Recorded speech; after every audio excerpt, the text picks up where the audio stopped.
5:16 this week. It's our last class before Pesach. We take a Pesach break starting. Are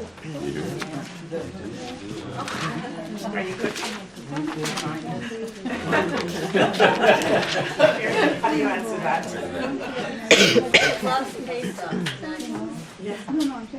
No, there'll be a Pesach class next Wednesday night. So,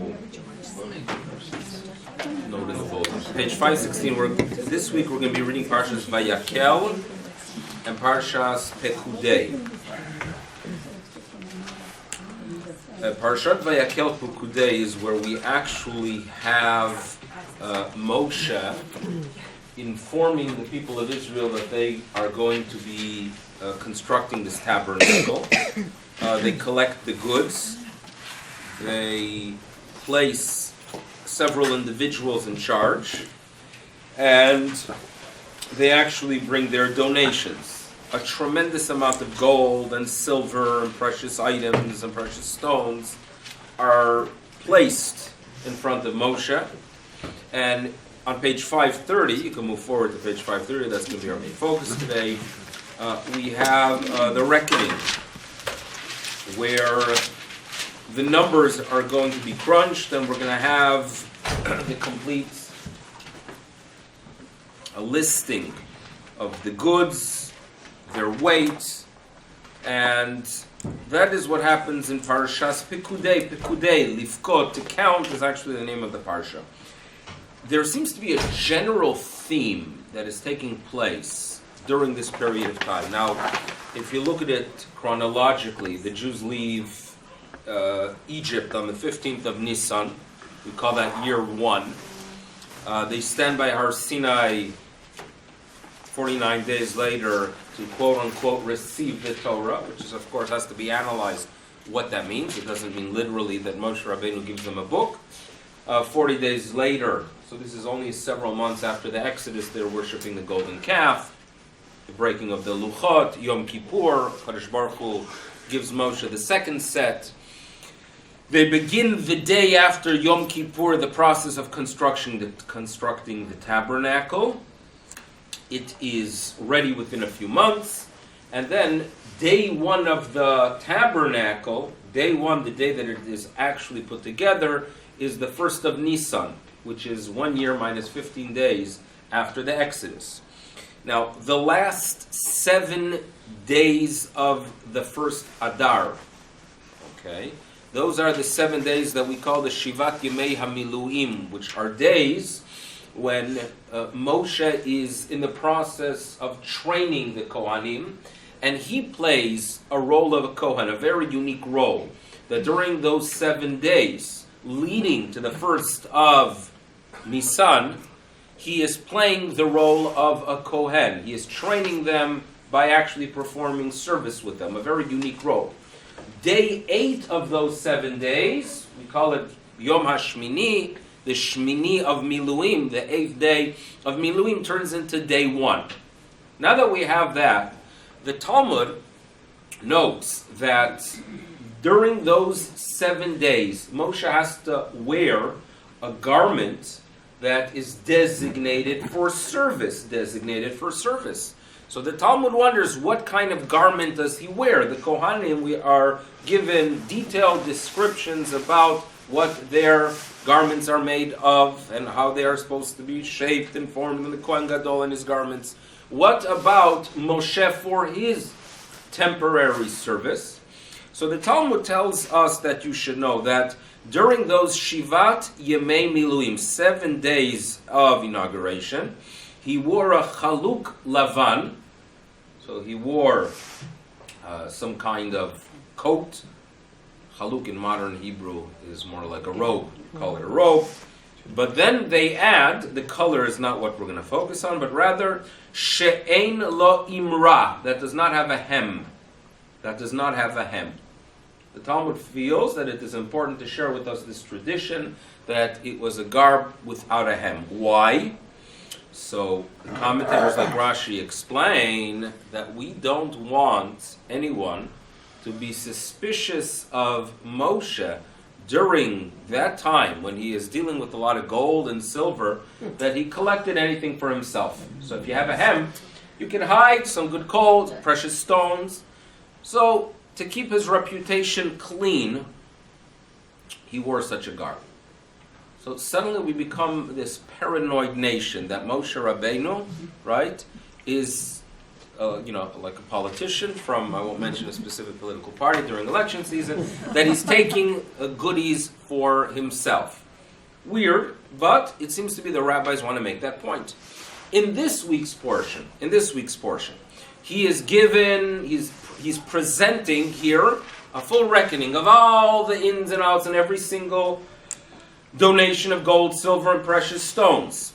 So the commentators note that what he is trying to achieve here is the same thing, and they actually present a title for such behavior.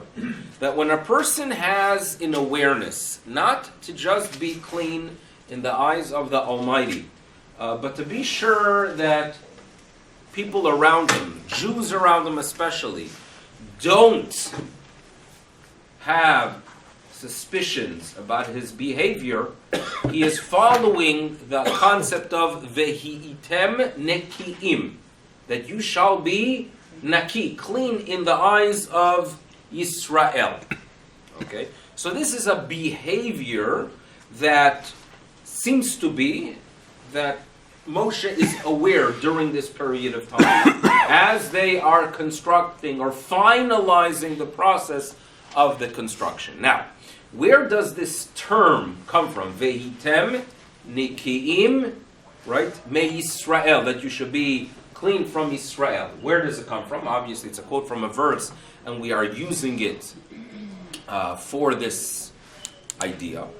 So the Jerusalem Talmud tells us that the idea that a Jew should not just be satisfied with God's view of his behavior, but he should be mindful of how others assess his activities, appears not just in the Torah, but it appears in Nevi'im and it appears in Ketuvim.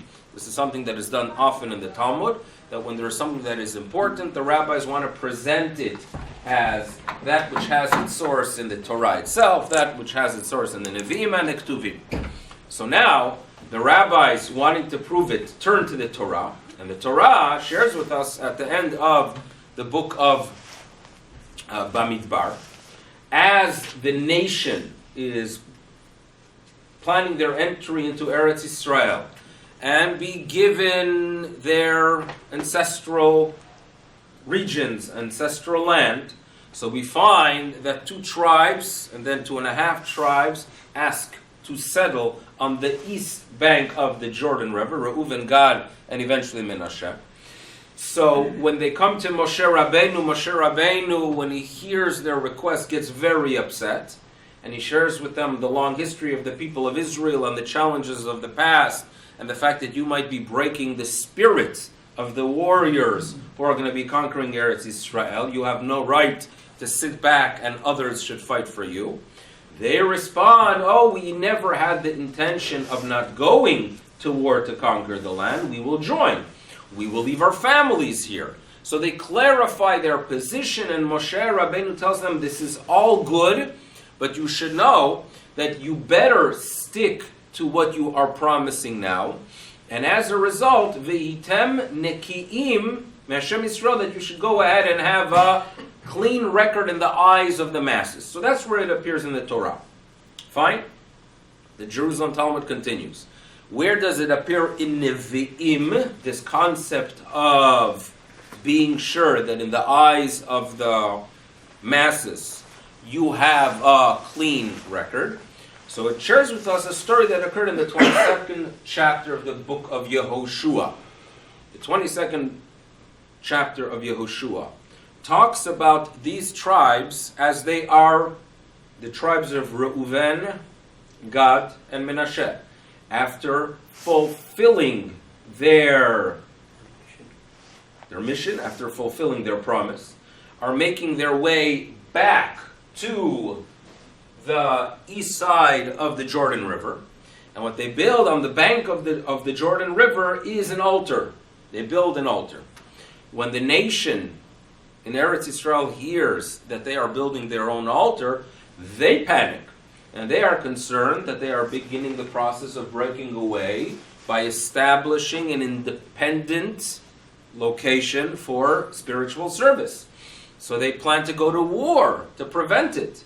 So then, as before they go to war, they communicate with them, what is this all about?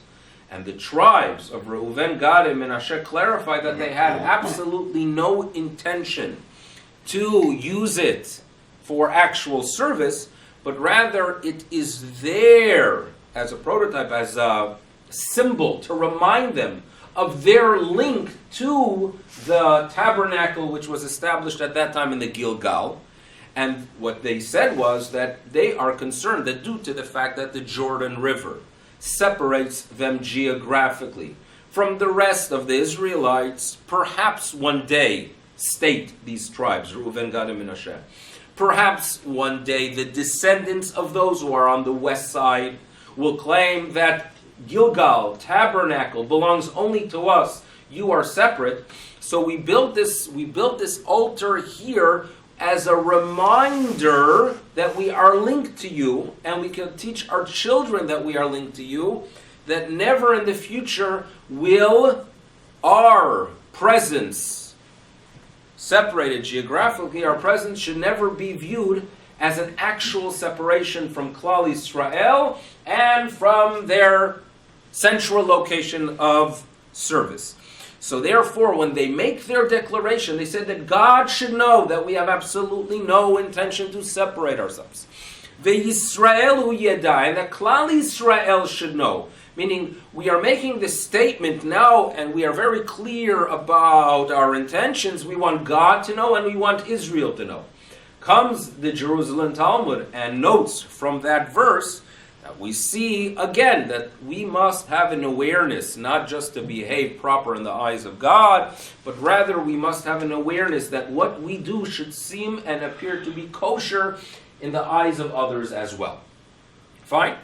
What is very fascinating, now then there's a verse, I mentioned they want to find a source in Torah, they want to find a source in the Nevi'im, and they want to go ahead and find a source in the Ktuvim.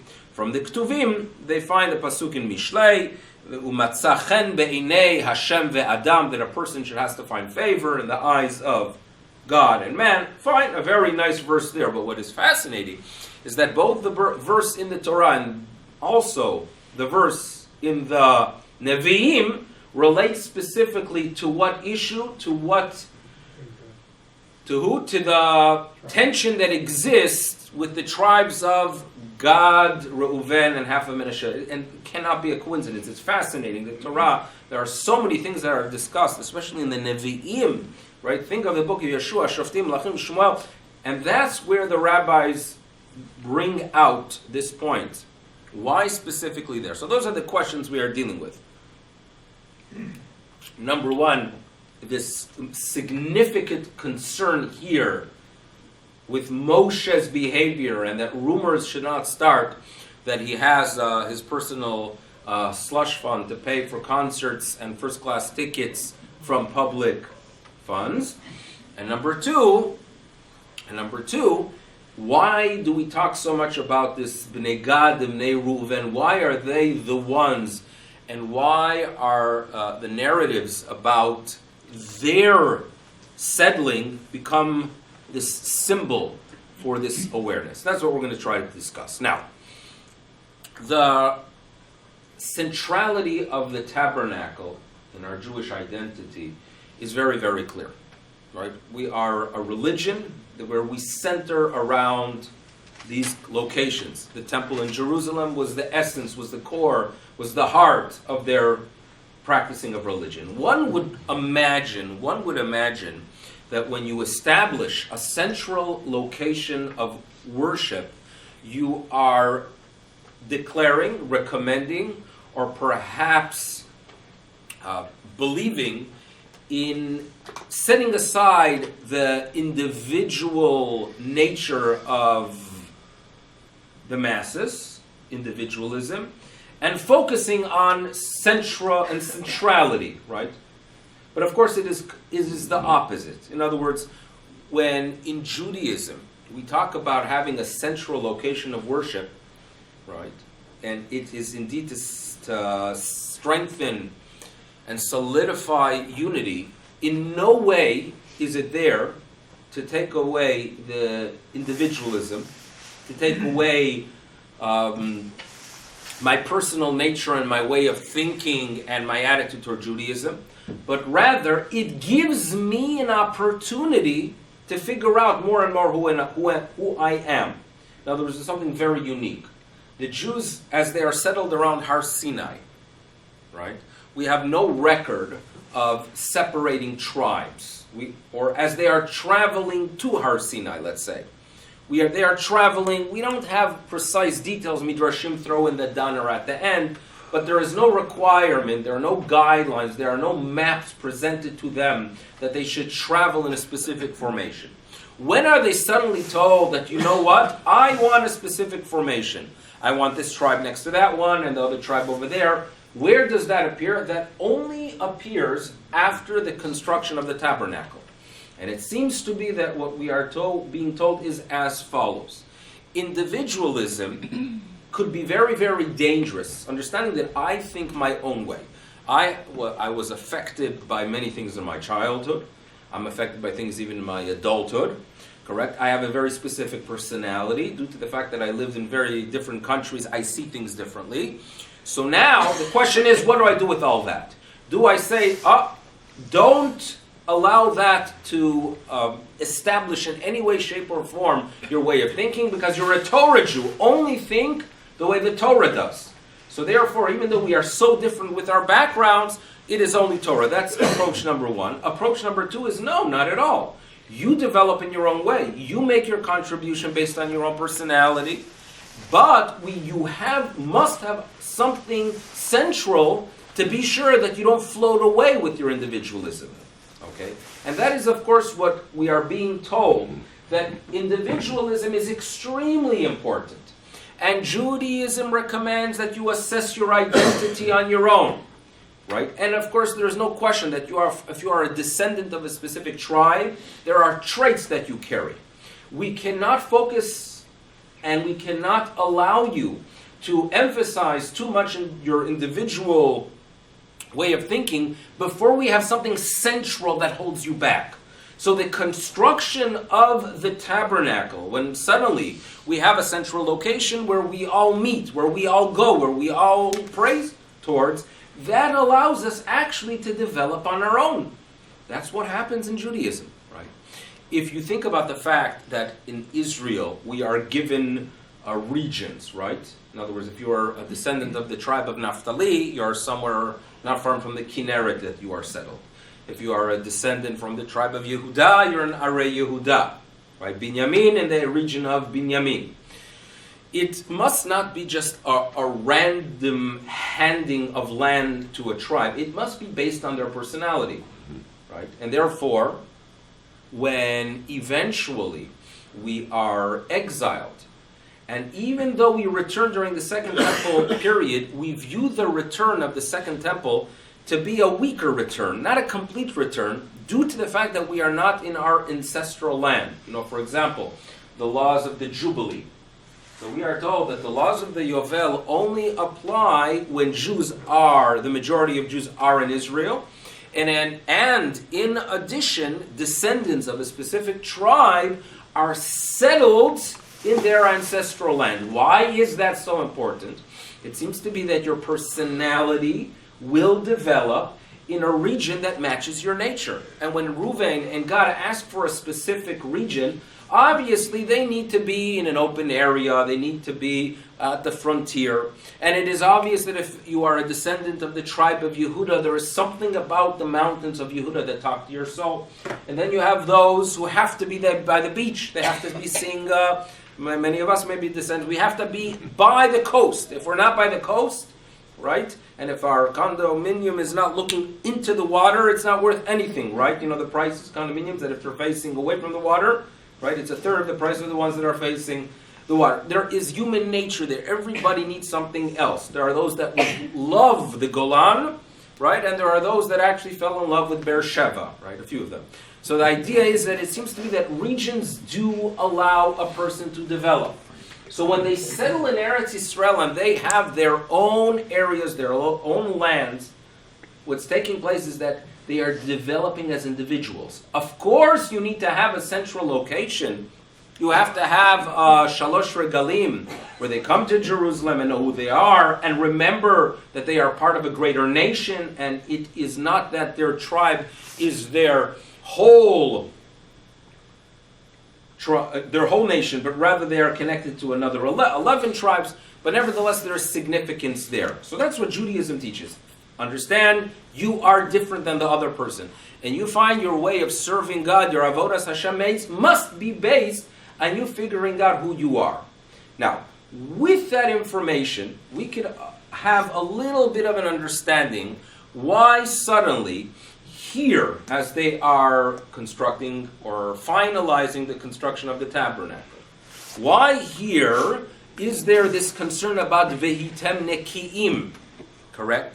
Because at times, if I am going to be settled with people who think like me, right, and act like me and have my attitude towards Judaism, and I'm going to go ahead and meet someone else who has a very different approach, right? I'm rational, and they're very, very spiritual, and they're very emotional, right?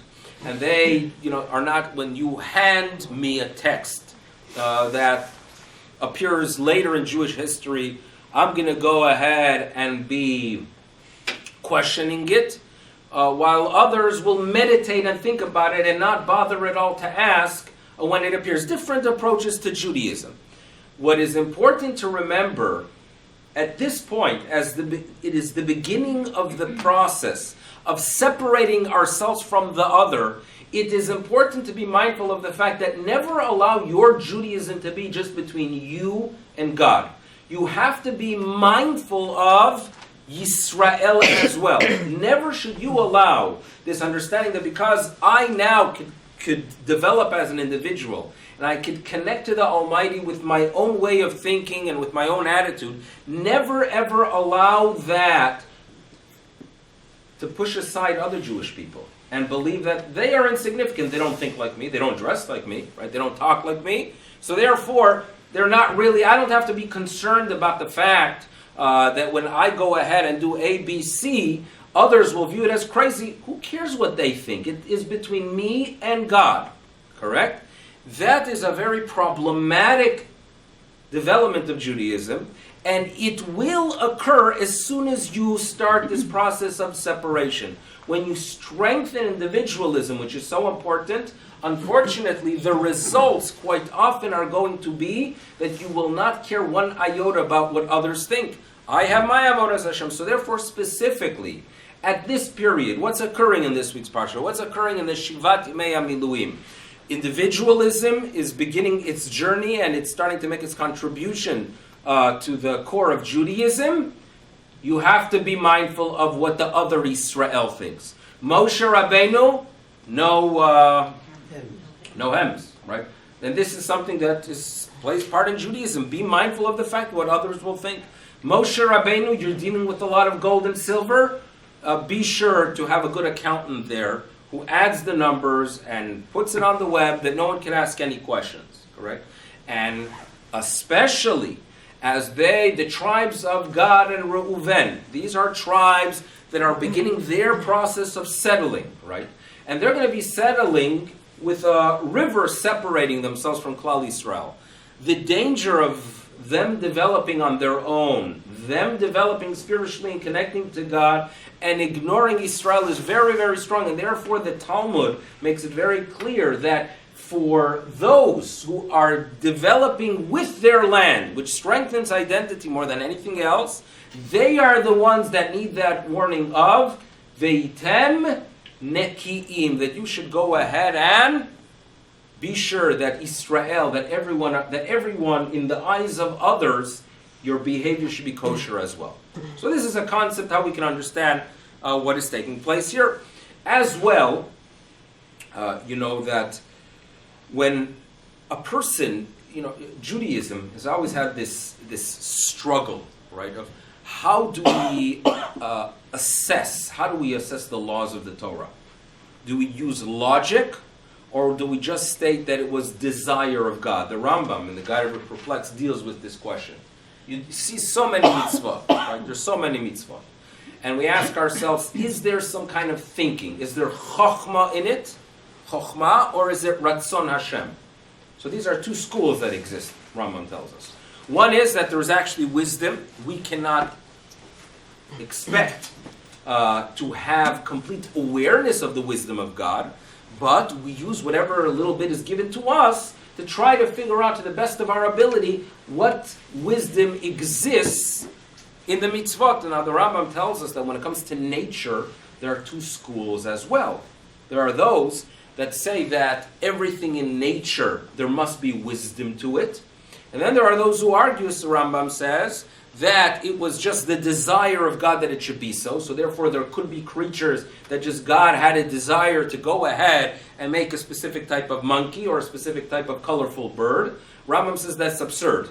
That what you have to do is believe that there's wisdom in everything in nature. Right? You cannot go ahead and declare, scientists, when they would say that as they're trying to study the DNA, and there are things that they don't know, they called it junk DNA at some point. In other words, things that they couldn't figure out why they exist in the DNA itself. Rambam would tell you cannot say such a thing. There's no such thing as junk DNA.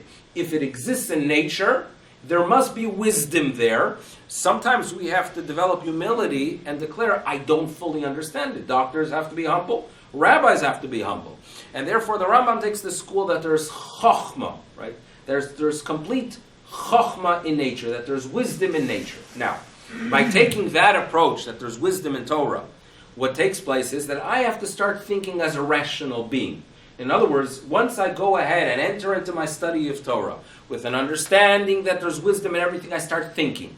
And every person, based on their nature and based on their background and based on their way of thinking, will assess it in a different way. Okay, that's what happens. You become very analytical. And then you start understanding human nature as well. When I start studying human nature, you know what the result is? That I could become more of a cynic. I see someone doing something, if I understand human nature, and I understand that humans, often their decisions are based on a drive, right? It could be a drive for pleasure, a drive for honor, a drive that is based on jealousy. So if I start understanding human nature, the problem is that if I see a behavior of someone else that seems problematic, so what's going to occur? I'm going to go ahead and say, aha, you know why he made that speech in Congress? It is because of, there's an election in 2 weeks from now. Everything will be with a cynical approach because I know that there is that struggle that humans have, and I am in the process of figuring out human nature to understand myself, to know how to connect to God.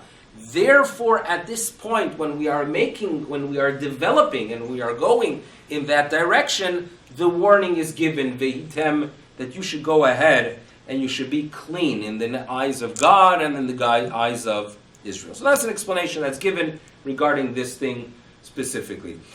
I was looking through some material that has to do with Jewish view of cherut. Cherut. Now, what's cherut? So you're going to say it's a party. Well, freedom. Right? The old Likud, what was known as the cherut. Talking about freedom. So you wonder, is there such a thing as, I would perhaps call it subjective freedom? Is there such a thing as freedom that is the individual's freedom? Individualistic freedom, we could call it, right? And I've been thinking of it. Eventually, I'm planning, God willing, that the Shabbos Hagodol drasha will be on it. I know some of you are away, right? Some of you are leaving tomorrow. Some of you perhaps will be here even. But so I focused on it, about this idea of individualism. And what I noted was something very interesting. When you fulfill the Seder night mitzvos, so what's on your agenda? Let's go through it. Matzah. Are you going to be eating hand or machine? Right? You know that question? Have you ever dealt with it? Right? Yes. So, we know that you're supposed to go ahead and use shmura, but as presented already here several times, shmura could be machine as well. There's such a thing as shmura, even high-end shmura. From the time of harvest, there's such a thing as machine shmura. And I see these people nodding and no, not approving of it. These very conservative, small c people that just are old-timers, that they know that their great-great-grandfather in Europe there, right, ate a hand where people touched it with their own bare hands, where there were sweat, tears, and other goods in it. So therefore, I have to follow the tradition. So there are those.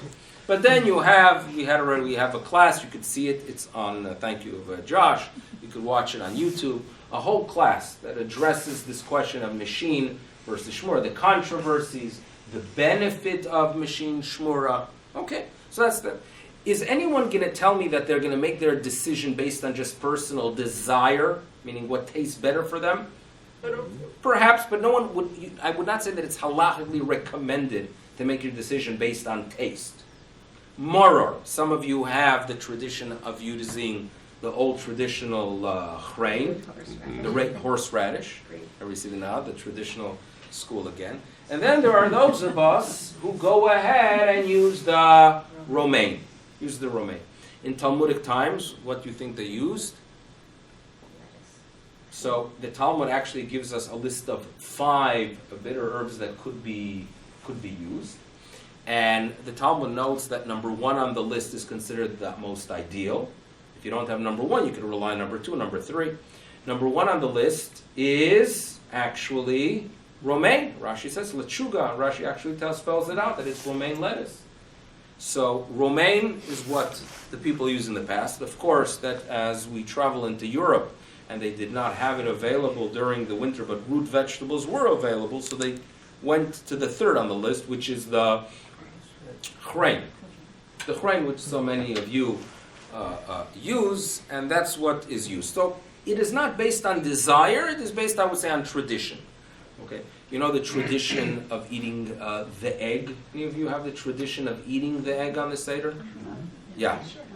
Sure. Okay. I have some suspicions about where that came into play. In other words, I'll tell you about the egg. I'll tell you the story of the egg. The Talmud notes that on the Seder plate, you're supposed to have 2 cooked items that you're not going to eat.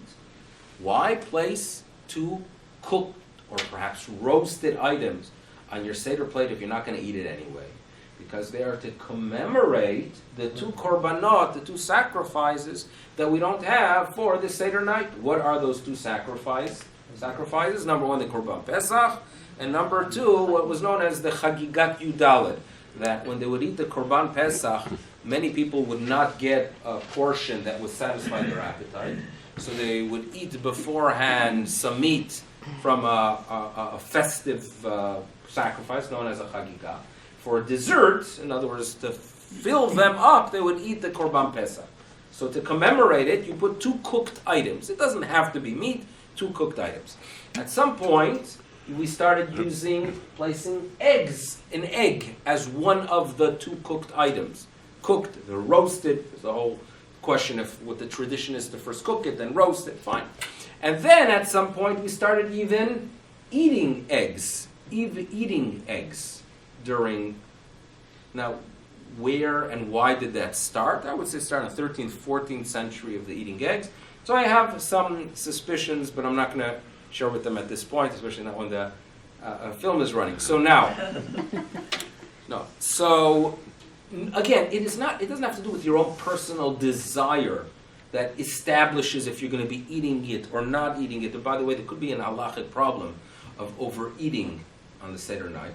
And what I mean by that is that we are supposed to eat the afikoman when you still have an appetite.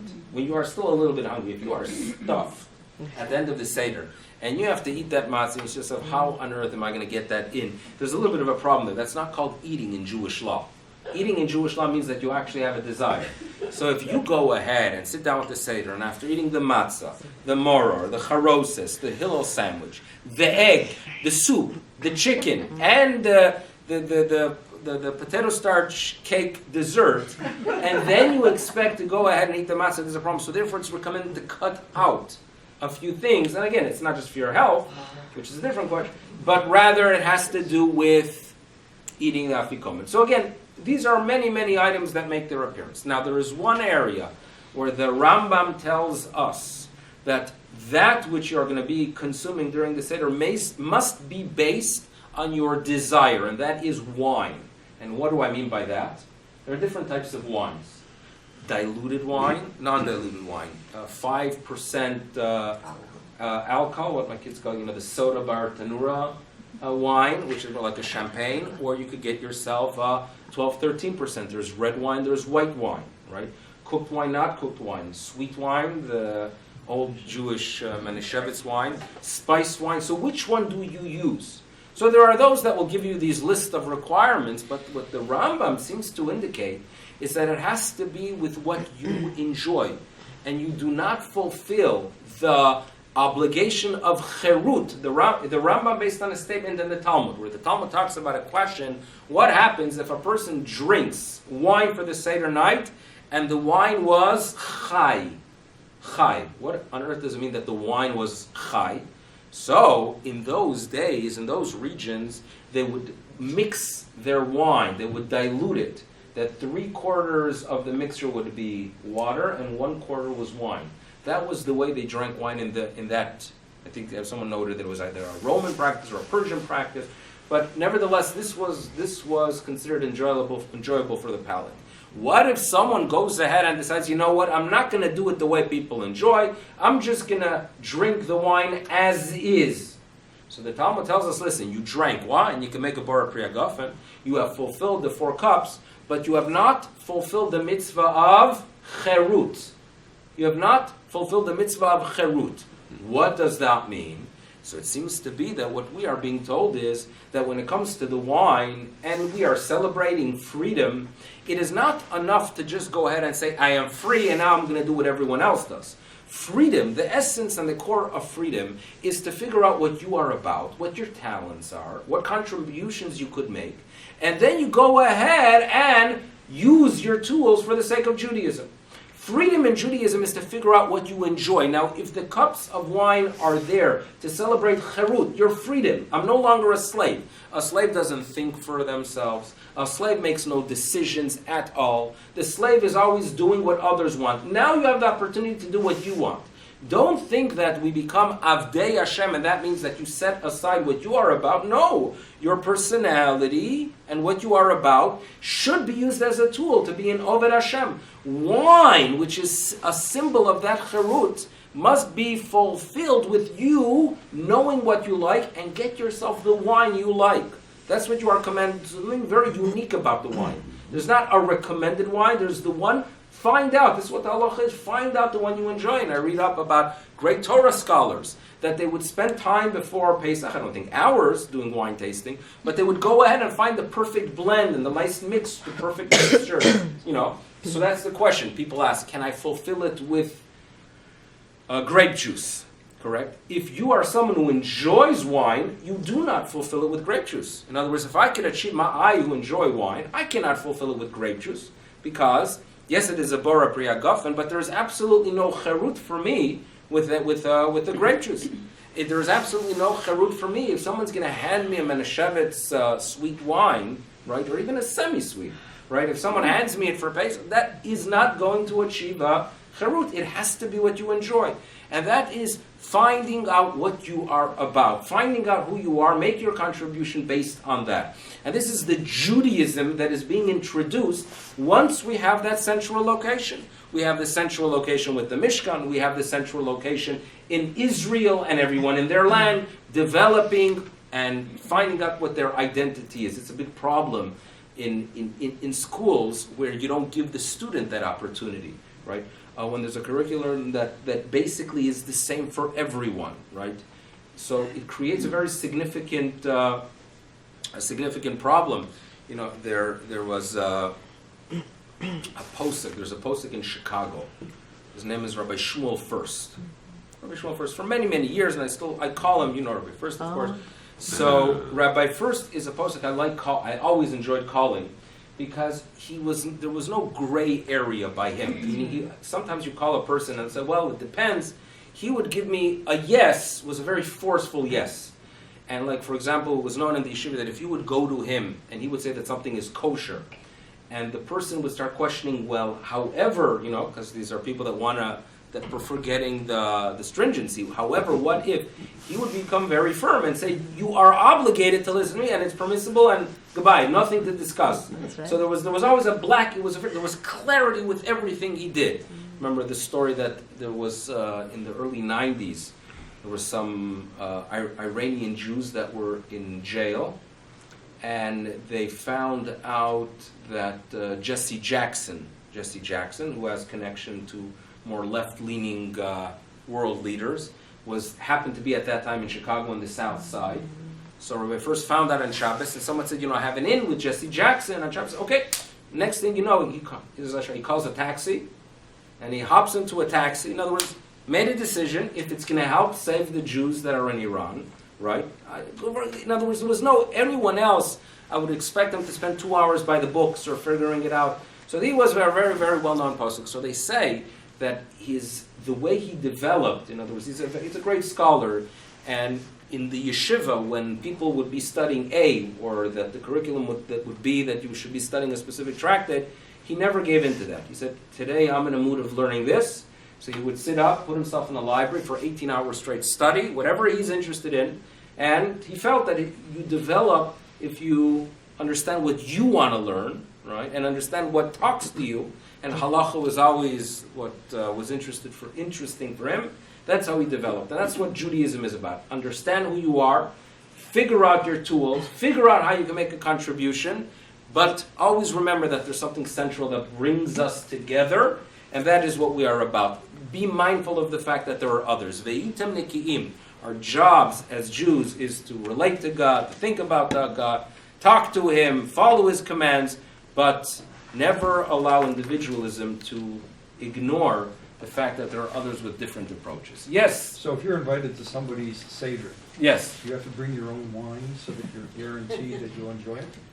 You could tell them, I'm coming to your Seder, right? And I like but this. I know what? And I like this. And I like this. Now, if the like this is a 96 rare bottle that costs $275, it would be nice if you brought it yourself. brought it yourself. But it is a halacha. You have to enjoy the wine. In other words, you come to a seder and they give you I could just imagine sitting at a seder, Manischewitz is poured in my glass. That's not a seder anymore. It's a very sad moment. And even if an Italian wine, I have my things. I need a Yarden wine. I need something from. I need a good Merlot or a Cabernet or a mid blend, but in other words, everyone has to know what they enjoy, and this symbolizes cherut. That's what cherut is. Freedom is not, okay, now I'm a slave of God and stop thinking. No, think, use logic, figure out who you are, figure out what you desire, figure out what your palate Is enjoys. preference only taste, or could it be alcohol content too? That's all part of the cherut. It's all part of the cherut. The taste, the alcohol goes hand in hand. Yeah, in other words, you enjoy your wine. With the matzah, there's no such requirement. In other words, if I'm stuck in someone's house and they give me hand matzah, right, I won't be happy, but it doesn't take, I can still fulfill the mitzvah, right? I can fulfill the mitzvah with the chrein, with, your roots. I could do it. If I'm handed grape juice, right, and I don't enjoy it, I just happen to not fulfill the mitzvah of cherus. That's a reality.